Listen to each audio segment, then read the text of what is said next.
everybody. I hope you're all well and at peace today.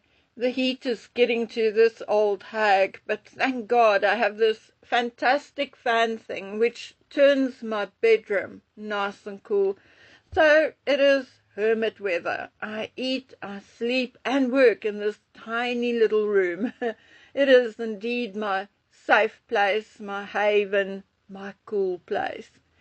Now, quick recap. It is now being alleged that the entire point of Harry's Canadian trip was to prove to his father that he can serve the crown while living abroad.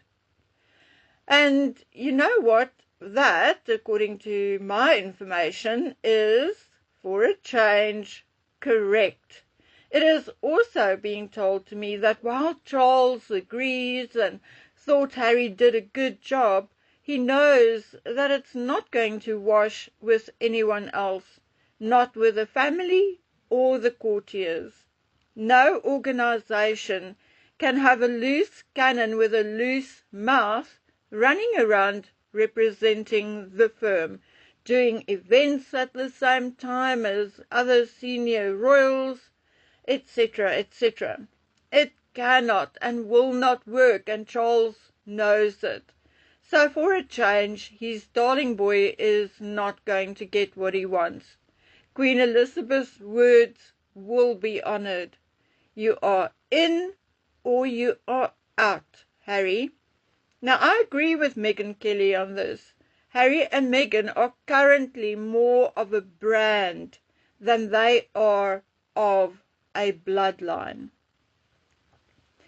Harry may indeed think it is so cool to hobnob with all the people at Kris Jenner's party, but I personally actually think it cheapens his royal connection, in my opinion. I watched a clip of Perez Hilton on Instagram in which he refers to Meghan and Harry being at an A-list party. Well, I went and checked because I just did not think so. Well, there are a few classifications and a number of lists, and each one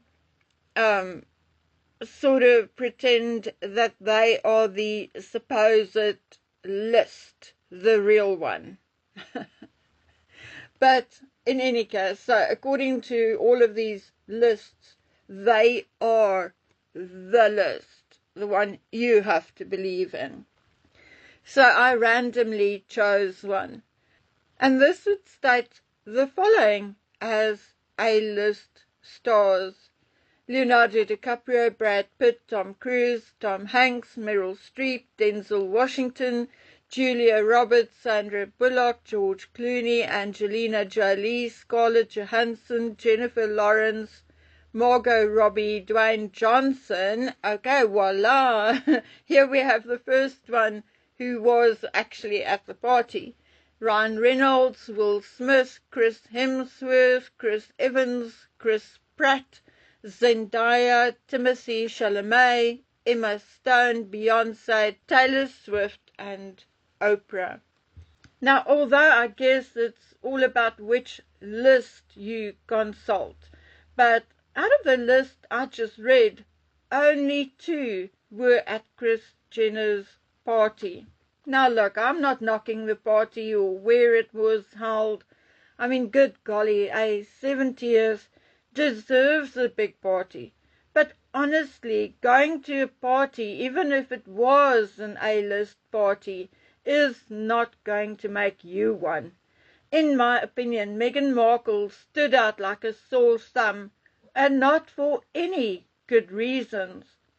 Comparing her to the other ladies at the party, she looked like she was going to a parents' evening at her kids' school. I think the black top was a bodysuit, because the only thing I have in my closet which sits that smoothly is a lycra type long-sleeved bodysuit, also black. And that skirt, it looks like a piece of fabric wrapped around her with the end tucked into her waist. It really does not suit his SpongeBob body.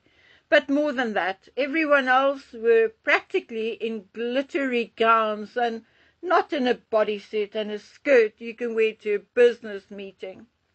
Every time I see this woman in a public setting, I repeat the exact same thing over and over. She has no clue, none whatsoever. When it's like summer and very warm, she will pitch up at a function with a tweed cape, okay? She's also often overdressed. Remember the premier in Jamaica? Or she's wearing thousands and thousands worth of jewelry at the Invictus Games. Or then wearing a picnic outfit when marching in front of veterans. And she just seems totally 100% unable to get it right. Anyway, I digress, as always.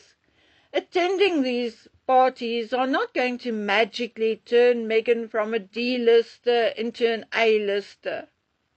Nor, for that matter, will a cameo role playing herself.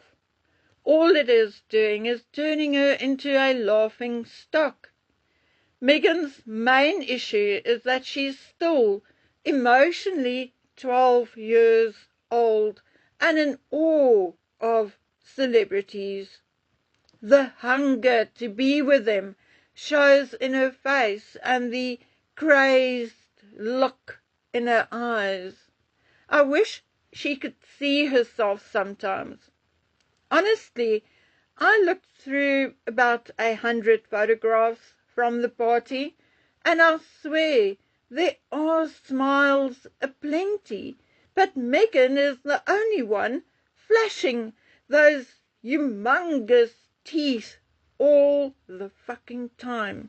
It's like I can hear the gears grinding in her head. Oh, there's Dwayne Johnson. Oh, The Rock. Oh my God.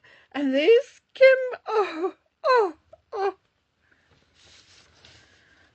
You know, whether you have grown up among celebrities or not, when you reach a certain age, you stop going and around the rich and famous. You realize that they should just like you do. And I bet you, if you were to look in Kris Jenner's medicine cabinet, you may find something for arthritis or for blood pressure or for cholesterol. Guaranteed there will be something to belie her age.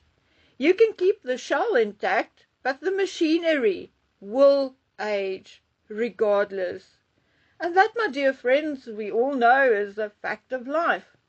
Anyway, at 44 and basically growing up in the industry, Meghan should no longer be so thirsty, so hungry, so in awe of celebrity. Or, I mean, if she was a better actress, it would not have shown as much. Okay, guys, I'm going to be very honest with you. I'm struggling to get through everything that needs to be done before end of November. Running 2 jobs at 62 and 33 degrees Celsius weather is no fun, and the days just feel way too short to get everything done. But those new deep dives are coming. I'm just verifying times, dates, and places. Just give me, please, a little bit of grace. I do not have someone doing my research for me or doing my editing or posting or anything else, okay? It's all just me. But I can give you a hint about what it is all about. I received some first and second-hand accounts of Andrew's behavior and other things. I received an email from someone regarding DL, the alleged surrogate for one or both of Harry and Meghan's children, And I'm working on some paperwork and email alleging financial misconduct of a very prominent royal. And I'm holding my breath for something specifically to happen. And I can't tell you about it yet because we do not want to forewarn the people, do we? Okay, so it's really taking me some time because I feel that with stuff like that, one has to be pretty sure of your stuff because we are talking about real people's lives here. No matter where they are, no matter who they are, and no matter whether they're royal or not. When we come on here and we talk in public, we are gambling with their lives. Okay, so folks, I'm off to the school for career evening. As from next year, Dragonman will only have 7 subjects, which will be more directed towards the career he wishes to go into. So there you go. That's me for now. Take care. Bye.